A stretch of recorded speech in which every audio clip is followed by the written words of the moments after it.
യേശു കർത്താവ് 2 കുരുടന്മാരുടെ കണ്ണ് തുറന്നു. എന്നിട്ട് പറയാണ്, ആരും അറിയരുത് കർത്താവ് ക്രിസ്തുവാണെന്ന് ആരും അറിയരുതെന്ന് പറഞ്ഞാൽ നമുക്ക് മനസ്സിലാക്കാം. ഭൂതങ്ങളെയൊക്കെ യേശു അമർച്ചയായി ശാസിച്ചിട്ടുണ്ട്. പക്ഷെ ഈ കണ്ണ് തുറന്നത് പറയരുതെന്ന് പറഞ്ഞതിൻ്റെ ഉദ്ദേശം എന്താണ്? ആ ഭാഗം വായിച്ചാൽ അറിയാം.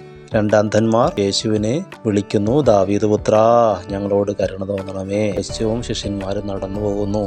ഈ അന്ധന്മാർ യേശുവിൻ്റെയും ശിഷ്യന്മാരുടെയും വർത്തമാനത്തിന്റെ സ്വരം കേട്ടിട്ട് കരം കോർത്ത് പിടിച്ച് ശബ്ദം കേട്ട് പിന്തുടരുന്നു.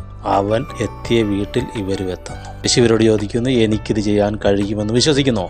ഒരുപോലെ പറയുന്നു, ഉവ്വ് കർത്താവേ. അവൻ അവരുടെ കണ്ണ് തൊട്ടെന്ന് പറഞ്ഞാൽ വലത് കൈയുടെ 2 വിരലുകൊണ്ട് ഇടതുവശത്ത് നിൽക്കുന്നവന്റെ 2 കണ്ണിലും ഇടത് കൈയിലെ 2 വിരലുകൊണ്ട് ഇപ്പുറം നിൽക്കുന്നവന്റെ 2 കണ്ണിലും നട്ടു. പറഞ്ഞു, നിങ്ങളിനി ചെന്ന് പറയുമ്പോൾ എന്ത് പറയും? പൊന്നിക്ക് സൗഖ്യം തന്ന് ഞങ്ങൾ ഇന്ന പോലെ ചെയ്തെന്നല്ലേ?